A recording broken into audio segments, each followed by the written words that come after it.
Hello everyone. இன்றைக்கி நம்ம பார்க்க போகிற டாபிக் என்ன அப்படின்னா, ஜூன் 2024 எக்ஸாமுக்காக ஸ்டடி பிளான். சிஎம்ஏ ஃபைனல் ஸ்டூடெண்ட்ஸுக்கு ஜூன் 2024 எக்ஸாமுக்கு எப்படி ப்ரிப்பேர் பண்ணணும், 4 மந்த்ஸில் ஒரு குரூப்பை அல்லது 2 குரூப்பை எந்த மாதிரி பிளான் பண்ணி ப்ரிப்பேர் பண்ணணும், எக்ஸாமுக்கு கான்ஃபிடெண்ட்டாக ரெடி ஆகிறதுக்கு என்னென்னலாம் செய்யணும், எப்படி படிக்கணும், எதில் இம்பார்ட்டன்ஸ் கொடுக்கணும், அதை பற்றி டீட்டெயிலாக இந்த வீடியோவில் நம்ம டிஸ்கஸ் பண்ண போகிறோம். நம்ம சேனலுக்கு ஃபஸ்ட் டைம் வந்திருக்கிறவங்க மறக்காமல் சப்ஸ்கிரைப் பண்ணிக்கோங்க. டெலகிராம் குரூப்லேயும் ஜாயின் பண்ணாதவங்க ஜாயின் பண்ணிக்கோங்க. லிங்க் டிஸ்கிரிப்ஷனில் இருக்குது. ஜூன் 2024 இருந்து ஒரே ஒரு சிலபஸ்க்கு மட்டும்தான் எக்ஸாம். இது எல்லா ஸ்டூடெண்ட்ஸ்க்குமே தெரியும். சிலபஸ் 2022 இந்த ஒரு சிலபஸ் மட்டும்தான் இனிமேல் எக்ஸாம் நடக்கும்.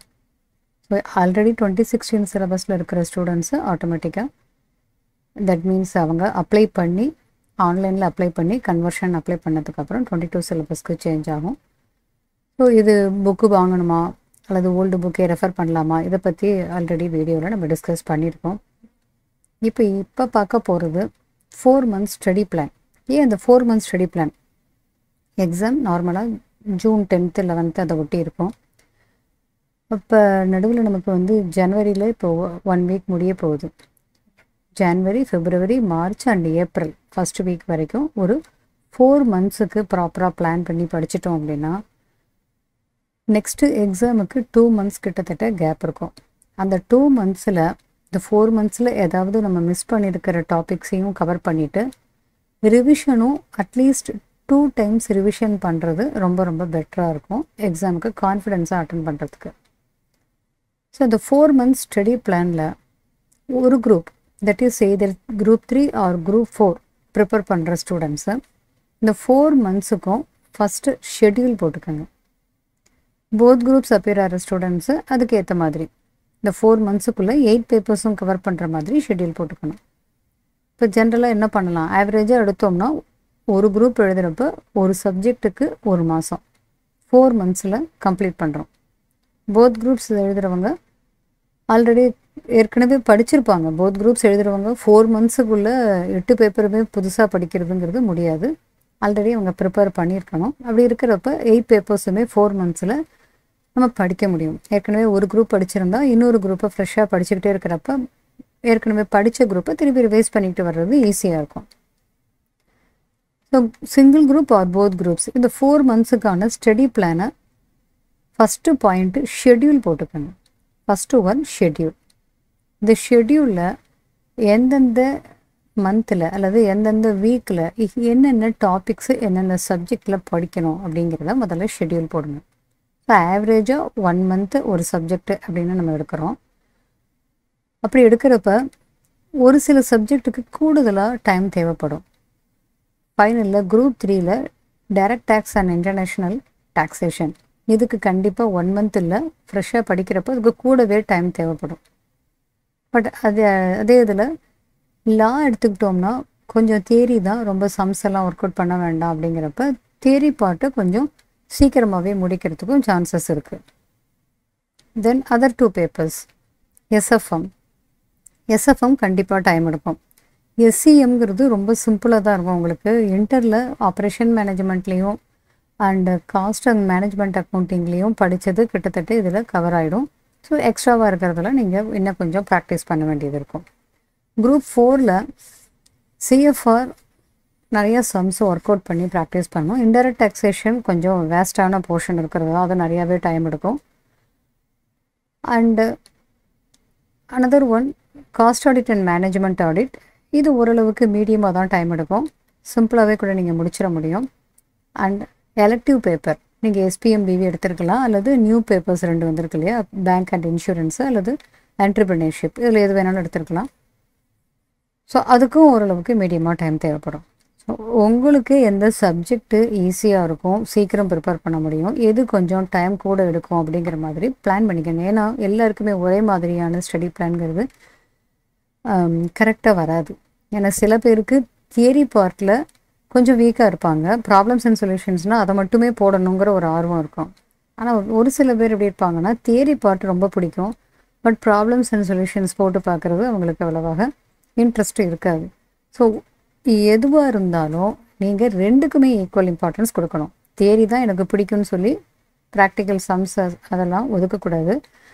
ஒதுக்கக்கூடாது மீன்ஸ் அதில் ரொம்ப கான்சென்ட்ரேட் பண்ணாமல் நம்ம இருக்கக்கூடாது.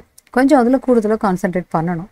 அதே மாதிரி தியரி அவாய்ட் பண்ணுற ஸ்டூடெண்ட்ஸும் கண்டிப்பாக தியரி படிங்க. ஸோ ரெண்டுமே பேலன்ஸ்டாக இருக்கணும். தியரியும் தெரிஞ்சிருக்கணும், ப்ராப்ளம்ஸ் அண்ட் சொல்யூஷன்ஸும் ஒர்க் அவுட் பண்ணுற மாதிரி இருக்கணும். அதுக்கேற்ற மாதிரி ஷெட்யூல் போடுங்க. ஷெட்யூல் போடுறப்ப ஒவ்வொரு மாதத்துக்கும் ஒவ்வொரு சப்ஜெக்ட் அப்படியும் ப்ரிப்பேர் பண்ணலாம். அப்படி இல்லைன்னா 2 monthஸில் 2 சப்ஜெக்ட் ப்ரிப்பேர் பண்ணுற மாதிரி பிளான் பண்ணிக்கோங்க. அப்படி இல்லைன்னா ரொட்டேஷனில் எல்லா சப்ஜெக்ட்டுமே ஒரே நாளில் கவர் பண்ணுற மாதிரி உங்களுக்கு எது கன்வீனியன்ட்டோ அதை டிசைட் பண்ணிக்கோங்க. நார்மலாக ஒரு நாளுக்கு 2 சப்ஜெக்ட் அந்த மாதிரி ஃபிக்ஸ் பண்ணுறது எல்லாருக்குமே ஓரளவுக்கு ஒத்து வரும். அப்படி ஃபிக்ஸ் பண்ணும்போது ஒரு கஷ்டமான சப்ஜெக்ட்டும் ஒரு ஈஸியான சப்ஜெக்ட்டுமா நீங்கள் பிளான் பண்ணி ஷெட்யூல் பண்ணுங்கள். ஒன்று டஃப்பு, உங்களுக்கு எது டஃப்பாக இருக்குமோ அதில் ஒரு சப்ஜெக்டும், எது ஈஸின்னு ஃபீல் பண்ணுறீங்களோ அதில் ஒன்று, 2மா சேர்ந்து ஒரு நாளில் ஷெட்யூல் போட்டு பண்ணுங்கள். இந்த ஷெட்யூலுங்கிறப்ப எவ்வளவு மணி நேரம் படிக்கணும் அப்படின்னு ஒரு கொஸ்டின் எல்லாருக்குமே இருக்கும். நம்பர் ஆஃப் ஹவர்ஸ் அப்படிங்கிறது இம்பார்ட்டன்ட் தான். பட் ஒரு நாள் முழுக்க ஒரு 10 to 12 hours வரைக்கும் படித்தேன் அப்படின்னு சொல்லிட்டு, ஆனால் படித்தது எதுவுமே ஞாபகமே இல்லாமல் இருக்கிறது, அதில் இன்ட்ரெஸ்டே இல்லாமல் அது புரியாமல் படிக்கிறது வேஸ்ட்டு. அதனால் ஜஸ்ட்டு 3 hours 2 hours படிக்கிறீங்க, காலேஜ் போகிறீங்க அல்லது வேறு எங்கேயாவது ஜாபு போகிறீங்க, வேறு ஏதாவது கமிட்மெண்ட் இருந்தாலும் இதில் நீங்கள் படிக்கிறப்ப அட்லீஸ்ட் ஒரு 2 to 3 hours எவ்ரிடே டைம் ஒதுக்கி படிக்கிறப்ப ஃபுல் அண்ட் ஃபுல் கான்சன்ட்ரேஷனோட படிங்க. அப்படி படிக்கிறப்ப நீங்கள் படித்தது எல்லாமே உங்களுக்கு யூஸ்ஃபுல்லாக இருக்கும், மறக்காமல் இருக்கும். ஃபஸ்ட்டு ஒன் ஷெட்யூல் போட்டுறீங்க. ஷெட்யூல் போடும்போதே உங்களுக்கு ஏற்ற மாதிரி ஷெட்யூலை நீங்கள் கன்வீனியண்ட்டாக போட்டுறீங்க. ஷெட்யூல் போட்டபடி படிக்கிறீங்களா அப்படிங்கிறது உங்களுக்கு நீங்களே அசஸ்மெண்ட் பண்ணிக்கோங்க. வீக்லி ரிவ்யூ பண்ணுங்கள். எவ்ரி வீக்கு நம்ம போட்ட டைம் டேபிள் படி படிச்சிருக்கோமா? கண்டிப்பாக ஃபஸ்ட்டு வீக்கு செகண்ட் வீக்கிலலாம் நம்ம போட்ட பிளான் படி படிச்சிருக்க முடியாது, 100% கம்ப்ளீட் பண்ணியிருக்க முடியாது. பட் மொல்ல பிக்கப் ஆக ஆரம்பிச்சிடும். அதனால் எவ்ரி வீக் வந்து அதை ரிவ்யூ பண்ணுங்கள். ரிவ்யூ பண்ணிவிட்டு என்ன படிச்சிங்க அந்த வாரத்தில், அந்த வீக்கில் படித்தது எல்லாத்தையும் ஜஸ்ட்டு ரிவிஷன் பண்ணுங்கள். இது ரிவிஷன் பண்ணுறதுனா எப்படி பண்ணுறது? படிக்கும்போதே மெயின் பாயிண்ட்ஸ் எல்லாத்தையுமே நீங்கள் நோட்ஸாக குறித்து வச்சுக்கலாம். உங்களுக்கு எது கன்வீனியன்ட்டோ அதை பார்த்துக்குங்க. நோட்ஸாக நீங்களே ஒரு புக்கில் ஒரு நோட்டில் எழுதி வச்சுக்கலாம். அப்படி இல்லை அப்படின்னா டிஃப்ரெண்ட் கலர்ஸை வச்சு ஹைலைட்டர் அல்லது கலர் மார்க்கர், கலர் பென் ஏதாவது வச்சு டிஃப்ரெண்ட் கலர்ஸை யூஸ் பண்ணி அந்த ஸ்டடி மெட்டீரியலில் இருக்கிற மெயின் பாயிண்ட்ஸ் எல்லாம் ஹைலைட் பண்ணிக்கோங்க. ஸோ இப்போ டிஃப்ரெண்ட் கலர்ஸ் அப்படின்னா உங்களுக்கு ஈஸியாக புரியிற மாதிரி இது ரொம்ப இம்பார்ட்டண்ட் அப்படிங்கிறதுக்கு ஒரு கலர் மார்க் பண்ணி வச்சுக்கோங்க. இது ஓரளவுக்கு நமக்கு தெரியாத டாப்பிக்கை, அந்த தெரியாத பாயிண்ட்ஸு இது கண்டிப்பாக இன்னொரு தடவை ரிவிஷன் பண்ணணும் அப்படின்னு இருக்கிறதுக்கு ஒரு கலர் மார்க்கர் யூஸ் பண்ணிக்கோங்க.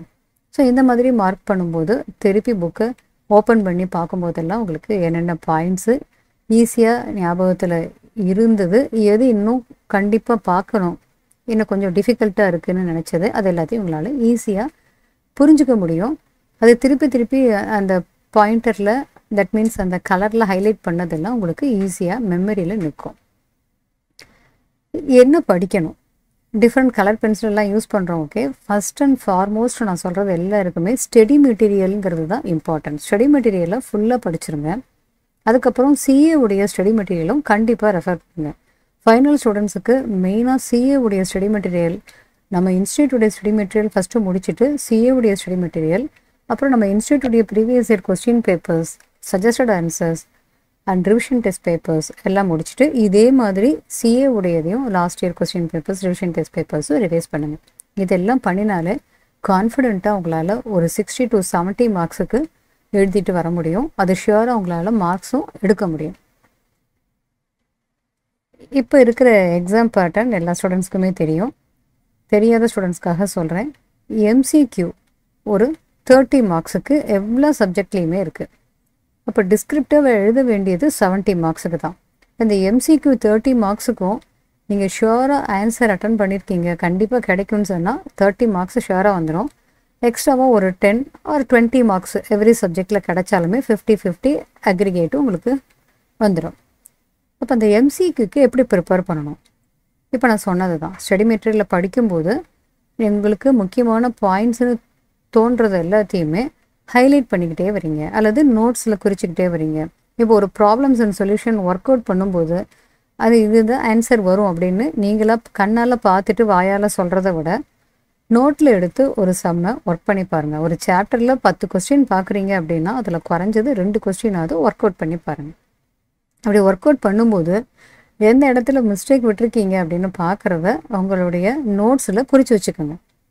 ஸோ இப்போ இந்த கொஸ்டினில் இந்த மிஸ்டேக் பண்ணினோம் அப்படிங்கிறத அடிக்கடி நீங்கள் ஞாபகப்படுத்தி இதை ரிவைஸ் பண்ணும்போது அதே மிஸ்டேக்கு எக்ஸாமில் வராமல் இருக்கும்.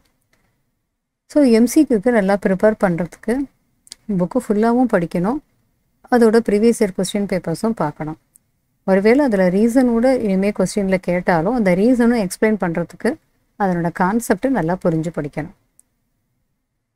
இப்போ படிச்சுக்கிட்டே இருக்கிறப்ப உங்களை டைம் ஷெட்யூல் படி போடுறப்ப கொஞ்சம் நடுவில் ஃப்ளெக்சிபிளாக இருக்கிற மாதிரி மாற்றிக்கங்க. இப்போ இன்னைக்கு இந்தந்த பாடம் தான் படிக்கணும்னு நீங்கள் போட்டிருக்கீங்க, பட் அன்றைக்கி உங்களுக்கு அது மூடு இல்லை, இந்த சப்ஜெக்ட் படிக்க இஷ்டம் இல்லை. இப்போ என்ன பண்ணலாம்? ஐயோ இதுதானே நம்ம டைம் டேபிள் போட்டோம், இதை படித்தே ஆகணும் அப்படின்னு உட்காந்து மூடு இல்லாமல் அதை படித்து டயத்தை வேஸ்ட் பண்ணுறதுக்கு பதிலாக ஃப்ளெக்சிபிளாக மாற்றிக்கங்க. இன்றைக்கி இதில் மூடு இல்லையா, அப்போ நாளைக்கு படிக்க வேண்டிய டாபிக் அல்லது நெக்ஸ்ட் வீக் படிக்க வேண்டிய டாப்பிக்கை இன்றைக்கி படிச்சுக்கலாம்.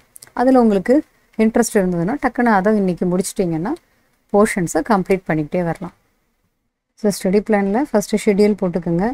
அடுத்தது அது வீக்லி ஒன்ஸ் அந்த பிளான் படி இருக்கா அப்படிங்கிறத மானிட்டர் பண்ணிக்கிட்டே இருங்க, ரிவ்யூ பண்ணுங்கள். வீக்லி ஒன்ஸ் அந்த வீக்கில் படித்ததெல்லாம் ரிவைஸ் பண்ணிக்கிட்டே வாங்க. எதெல்லாம் படிக்கணும், எப்படி படிக்கணுங்கிறத சொல்லிட்டேன். இப்போ ஒவ்வொரு சப்ஜெக்ட் வைஸாக எதுக்கெல்லாம் முதல்ல இம்பார்ட்டன்ஸ் கொடுத்து படிக்கணும் அப்படின்னு பார்க்குறேன். இப்போ ஒவ்வொரு சப்ஜெக்ட்லேயும் படிக்கும்போது எந்தெந்த டாபிக்ஸுக்கெல்லாம் ரொம்ப இம்பார்ட்டன்ஸ் கொடுக்கணும். இம்பார்ட்டன்ஸ் கொடுக்கணும் மீன்ஸ் நான் சொல்ல வருது, ஃபஸ்ட்டு அதை கவர் பண்ணிடணும். அதோட சைடில் மொத்த சின்ன சின்ன டாபிக்ஸும் கவர் பண்ணலாம், பட் இதெல்லாம் ரொம்ப இம்பார்ட்டன்ட், ஃபஸ்ட்டு இதை கண்டிப்பாக கவர் பண்ணிடணுங்கிற மாதிரி ஒரு சில டாபிக்ஸை நான் சொல்லிக்கிட்டே வரேன். ஒவ்வொரு சப்ஜெக்ட் வைஸாக போகலாம். இப்போ குரூப் 3ல் லா எடுத்துக்கிட்டோம்னா லாவில் கம்பெனிஸ் ஆக்டில் ரொம்ப முக்கியமாக போர்டு ரிலேட்டடான ப்ரொவிஷன்ஸ் எல்லாம் நல்லா பாருங்கள், மீட்டிங் ரிலேட்டடான ப்ரொவிஷன்ஸ் எல்லாம் பாருங்கள். அப்புறம் இப்போ நான் சொல்கிறது இதுக்கெல்லாம் நிறைய டைம் ஸ்பெண்ட் பண்ணி முதல்லையே படிச்சிருங்கன்னு சொல்கிறேன். ஏன்னா லாஸ்ட்டுன்னு இதுக்கெல்லாம் டைம் ஒதுக்கினீங்கன்னா ரொம்ப இம்பார்ட்டண்ட் டாபிக்ஸு இது படிக்காமல் எக்ஸாம் சமயத்தில் இது படிக்கலையேன்னு சொல்லிட்டு ஒரு ஃபீலிங்லேயே ஒரு மாதிரியாக இருப்பீங்க. அதனால தான் சொல்கிறேன். இப்போ கம்பெனிஸ் ஆக்ட் ரொம்ப பெருசாக தான் இருக்கும். ஸோ அதை படிக்கும்போதே சைட் பை சைடு சின்ன சின்ன டாபிக்ஸும் கவர் பண்ணிக்கிட்டே வாங்க. சின்ன சின்ன டாபிக்ஸ் அப்படின்னா இந்த சைபர் செக்யூரிட்டி ரிலேட்டடாக புதுசாக இப்போ கொண்டு வந்திருக்காங்க இல்லையா, அது பார்க்கலாம். And CSR and corporate governance இதெல்லாம் கண்டிப்பாக கவர் பண்ணணும். அதோட செபி ரொம்ப இம்பார்ட்டண்ட், அண்டு ஃபெமா இதெல்லாம் ஃபஸ்ட்டே படித்து முடிச்சிருங்க. அண்டு ரொம்ப முக்கியம் ஐவிசி. இப்போ இந்த சின்ன சின்ன டாபிக்ஸும் கம்பெனிஸ் ஆக்டும் சேர்ந்தே கவர் பண்ணிக்கிட்டே வந்தீங்கன்னா இதுவும் கவர் ஆகிடும், அதுவும் கவர் ஆகிடும். ரொம்ப இம்பார்ட்டண்ட்டானது எல்லாமே நீங்கள் திருப்பி ரிவைஸ் பண்ணுறதுக்கும் டைம் கிடைக்கும். புதுசாக என்னென்ன டாபிக்ஸ் எல்லாம் 2022ல் ஆட் பண்ணியிருக்காங்களோ அது கொஞ்சம் நல்லாவே பாருங்கள். நெக்ஸ்ட்டு லாக்கு அடுத்தது எஸ்எஃப்எம் பார்க்கலாம். எஸ்எஃப்எம்மில் எல்லா டாபிக்ஸுமே எல்லா சாப்டருமே இம்பார்ட்டன்ட் தான். அதில் எல்லாத்துலேருந்துமே கொஸ்டின் கேட்க தான் செய்கிறாங்க.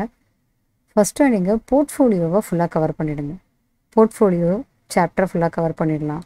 அடுத்தது derivative and forex and mutual fund இதெல்லாமே ரொம்ப இம்பார்ட்டன்ட், கவர் பண்ணிடணும். அடுத்தது லீசிங் அண்டு என்பிவி இதெல்லாம் கண்டிப்பாக ஒரு கொஸ்டின் கேட்பாங்க. இதெல்லாமே முதல்ல கவர் பண்ணிவிட்டு அதில் இருக்கிற சம்ஸ் எல்லாம் நிறையா ஒர்க் அவுட் பண்ணி பாருங்கள். சிஏவுடையதும் நான் ஏற்கனவே சொன்ன மாதிரி சிஏ மெட்டீரியலில் இருக்கிற சம்ஸும் ஒர்க் அவுட் பண்ணி பார்க்குறப்ப உங்களுக்கு இது ரொம்ப ஈஸியாக ஃபீல் பண்ணுவீங்க. Next DD direct tax international taxation. So direct tax laws and international taxation. இதில் டைரக்ட் டேக்ஸில் உங்களுடைய இன்டர் போர்ஷனில் இருக்கிற பிஜிபிபி அண்டு கேபிட்டல் கெயின் இந்த மாதிரியான topics, deductions, set off carry forward இந்த டாபிக் எல்லாம் ரிவைஸ் பண்ணணும். இது ஏற்கனவே இன்டரில் படித்ததுனால இது சைட் பை சைட் ரிவைஸ் பண்ணலாம். அது படிக்கும்போதே இன்டர்நேஷ்னல் டாக்ஸேஷனில் DTAA and transfer pricing, advance pricing agreement இந்த மாதிரி இருக்கிற முக்கியமான டாபிக்ஸ் எல்லாம் படிச்சுக்கிட்டே வாங்க. இதை படிக்கும்போதே டிடியில் இன்டர் போர்ஷன்ஸை ரிவைஸ் பண்ணிக்கிட்டே வரலாம். அதோட டிடியில் சர்ச்சு, சேசர் அண்ட் அசஸ்மெண்ட் எல்லாம் இன்டரில் படித்ததே தான் இங்கே மேக்ஸிமம் திருப்பி வரும். இதெல்லாமே நீங்கள் சைடில் ரிவைஸ் பண்ணிக்கிட்டே வந்துடலாம். அடுத்தது டைரக்ட் டேக்ஸில் இன்னும் ஒரு முக்கியமானது ஸ்லம் சேல், மெர்ஜர், டிமெர்ஜர், அந்த பாயிண்ட்டு அதெல்லாமே கண்டிப்பாக படிக்கணும். அது எல்லாமே ஃபஸ்ட்டே கவர் பண்ணிவிடுங்க. Next strategic cost management. இது வந்து ரொம்ப டிஃபிகல்ட்டாக இருக்காது உங்களுக்கு. மேக்ஸிமம் இன்டர் போர்ஷனில் படித்தது அப்படியே கொஞ்சம் அட்வான்ஸ்டாக இருக்க போகுது. ஆப்ரேஷன் மேனேஜ்மெண்ட்டில் படித்தது, அந்த லீனியர் ப்ரோக்ராமிங், அப்புறம் நெட்ஒர்க்கு அண்டு டிரான்ஸ்போர்ட்டேஷன், அசைன்மெண்ட்டு, இது எல்லாமே இன்டரில் OMSMல படித்தது தான். ஸோ அதெல்லாம் நீங்கள் சைடில் அப்படியே ரிவைஸ் பண்ணிக்கிட்டே வரலாம். அண்டு SEMல marginal costing, relevant costing, standard costing இதில் கொஞ்சம் அட்வான்ஸ்டாக இருக்கும். ஸோ இந்த அட்வான்ஸ்டாக இருக்கிறதையும் படிக்கும்போது ஆப்ரேஷன் மேனேஜ்மெண்ட் ரிலேட்டடான டாபிக்ஸ் எல்லாம் ரிவைஸ் பண்ணிக்கிட்டே வந்தீங்கன்னா ஈஸியாக எல்லாமே கவர் பண்ணிடலாம். அடுத்தது குரூப் 4. குரூப் 4ல் முக்கியமாக சிஎஃப்ஆரில் இண்டேஎஸ் எல்லாத்துடைய அந்த நம்பர் அண்ட் டைட்டில் நல்லாவே தெரிஞ்சிருக்கணும். இண்டேஎஸ் எந்தெந்த இண்டேஎஸ்லாம் உங்களுக்கு சம்ஸ் இருக்குது, அதில் முக்கியமானது business combination and CFS, consolidated financial statements, அப்புறம் மெர்ஜர் அக்யூசிஷன் அண்டு குட்வில் ரிலேட்டடான கேல்குலேஷன்ஸ் எல்லாம் நல்லா ஒர்க் அவுட் பண்ணி பாருங்கள். அதோட ஷேர் பேஸ்டு பேமெண்ட்ஸு இதெல்லாம் ரொம்ப இம்பார்ட்டண்ட்டான டாபிக்ஸு. இதெல்லாமே ஃபஸ்ட்டு கவர் பண்ணிட்டீங்கன்னா மற்றதெல்லாம் ரொம்ப சிம்பிளாக இருக்கும். சைட் பை சைடு இந்த சின்ன சின்ன டாபிக்ஸு கவர் பண்ணிக்கிட்டே வந்துடலாம். அப்புறம் ரிவைஸ் பண்ணுறதுக்கும் ரொம்ப ஈஸியாக இருக்கும். தென் குரூப் 4ல் next cost audit and management audit. Cost audit, management audit, அப்புறம் இந்த எலக்டிவ் பேப்பரில் இருக்கிற SPMBV. நீங்கள் 16 சிலபஸ் ஸ்டூடெண்ட்டாக இருந்தால் SPMBVயாக தான் முன்னாடி எடுத்திருப்பீங்க. பட் இப்போ எலக்டிவ் பேப்பர் நீங்கள் சூஸ் பண்ணலாங்கிறப்ப SPMBV அல்லது மற்ற 2 பேப்பர், பேங்க் அண்ட் இன்சூரன்ஸ், இன்னொன்று என்டர்பிரினர்ஷிப், இதில் எது வேணுமோ நீங்கள் சூஸ் பண்ணியிருக்கலாம். அதுக்கேற்ற மாதிரி ப்ரிப்பரேஷன் பண்ணுங்கள். இப்போ SPMBVலையும் அண்டு CFR இதிலெல்லாம் இந்த குட்வில் வேல்யூவேஷன் வந்து ரெண்டையும் கம்பேர் பண்ணி பாருங்கள். எந்த இடத்துல சேஞ்சஸ் இருக்குது, ரெண்டும் ஒரே மாதிரி இருக்கா அப்படிங்கிற மாதிரி கம்பேர் பண்ணி படிச்சிங்கன்னா ஈஸியாக இருக்கும். இந்த SPMBV and cost audit, management ஆடிட்லாம் பார்த்தீங்கன்னா தியரியும் நிறையா இருக்கும், அதோட சம்ஸும் நிறையா இருக்கும். ஸோ இது ரெண்டுமே பேலன்ஸ் பண்ணுற மாதிரி படிச்சுக்கிட்டே வாங்க. தியரி கொஞ்சமும் சம்ஸு கொஞ்சமும் கலந்து படிச்சிங்கன்னா ரெண்டுமே ஈஸியாக கிளியர் ஆகிடும். அப்புறம் இந்த cost audit standards, cost accounting standards அது ரொம்ப இம்பார்ட்டன்ட். அது கிட்டத்தட்ட எல்லாமே ஒரே மாதிரியாக தான் இருக்கும். தட் மீன்ஸ் அந்த வேர்டிங்ஸ் எல்லாம் என்னென்ன டைட்டில் அண்டு அது எதுக்கான காஸ்ட் அக்கௌண்டிங் ஸ்டாண்டர்ட்ஸ், அதனுடைய நம்பர் என்ன அப்படிங்கிறதும் நல்லா பார்த்துக்கோங்க. இதில் இருக்கிற சம்ஸ் எல்லாம் நீங்கள் இன்டரில் படித்த காஸ்ட் அக்கௌண்டிங் சம்ஸ் அதையும் பேஸ் பண்ணி தான் இருக்கும். ஸோ அது ரொம்ப சிம்பிளாக தான் இருக்கும். Cost audit, management audit and SPMBV. ஒருவேளை நீங்கள் எலக்டிவ் பேப்பரில் என்டர்பிரினர்ஷிப்போ அல்லது பேங்கிங் இன்சூரன்ஸோ எடுத்திருந்தீங்கன்னா அதுவும் ஃபுல் அண்ட் ஃபுல் தியரி மாதிரி தான் இருக்கும். அது ரொம்ப சிம்பிளாக தான் இருக்கும். நீங்கள் பிளான் பண்ணி அதை படிச்சிடலாம்.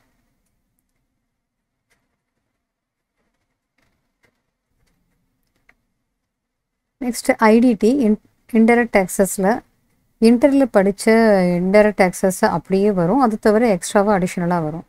இதை படிக்கிறப்ப என்ன பண்ணுங்கள், இன்டைரக்ட் டேக்ஸை இன்டரில் படித்ததை ரிவைஸ் பண்ணிக்கிட்டே வாங்க. புதுசாக இப்போ ஃபைனலில் இருக்கிற டாபிக்ஸ் எல்லாமே படிச்சுக்கிட்டே வாங்க. ஸோ அப்போ அதை படிச்சுட்டே வர்றப்போ அதை ரிவைஸ் பண்ணுறப்ப ரெண்டுமே சைமல்டேனியஸாக ஈஸியாக உங்களால் முடிக்க முடியும் இந்த போர்ஷனை. ஸோ இந்த இன்டைரக்ட் டாக்ஸேஷனில் நீங்கள் 2022 சிலபஸ் ஸ்டூடெண்ட்ஸாக இருந்தீங்கன்னா, அதாவது 2016 கன்வர்ஷன் ஆகாத ஸ்டூடெண்ட்ஸாக இருந்தீங்கன்னா, இன்டரில் இன்டைரக்ட் டாக்ஸஸில் பிளேஸ் ஆஃப் சப்ளை அதெல்லாம் கவர் பண்ணியிருக்காது உங்களுக்கு இதில் சிலபஸில். ஸோ அதெல்லாம் கொஞ்சம் கூடுதலாக இங்கே படிக்க வேண்டியது இருக்கும். அதெல்லாம் படிங்க. ரொம்ப முக்கியமாக இதெல்லாம் கேஸ் ஸ்டடி கொஸ்டின்ஸ் மாதிரியே ப்ரிப்பேர் பண்ணி படிச்சிங்கன்னா ப்ரொவிஷன்ஸும் நல்லா மெமரைஸ் பண்ண மாதிரியும் இருக்கும். எந்த கேஸ் ஸ்டடியிலையும் என்ன மாதிரியான ஒரு டிஃபிகல்ட்டான பாயிண்ட் கொடுத்துருக்காங்கங்கிறத உங்களால் ஈஸியாக கிராஸ் பண்ணிக்கிறதுக்கான கெப்பாசிட்டியும் வரும். ஸோ அதனால் நிறைய கேஸ் ஸ்டடி கொஸ்டின்ஸ் மாதிரியும் படிங்க. முக்கியமாக நான் சொன்ன மாதிரி CMAயோட CA material and question papers ரெண்டுமே கலந்து படிங்க, உங்களுக்கு ரொம்ப ஈஸியாக இருக்கும். ஸோ இந்த வீடியோவில் ஃபைனலுக்கான study plan, 4 months study plan அதுக்கு எப்படி ப்ரிப்பேர் பண்ணணும், ஜூன் 2024 எக்ஸாமுக்கு கான்ஃபிடென்ட்டாக எழுதுறதுக்கு நம்ம என்ன மாதிரி ப்ரிப்பேர் பண்ணி பிளான் பண்ணி ப்ரிப்பேர் பண்ணினா ஈஸியாக எழுத முடியும் அப்படிங்கிறத தான் இந்த வீடியோவில் நம்ம டிஸ்கஸ் பண்ணோம். இந்த வீடியோ உங்கள் ஃப்ரெண்ட்ஸ் யாருக்காவது யூஸ்ஃபுல்லாக இருக்கும் அப்படின்னு நினச்சிங்கன்னா மறக்காமல் ஷேர் பண்ணுங்கள். நம்ம அடுத்து ஒரு டாப்பிக்கில் மீட் பண்ணலாம்.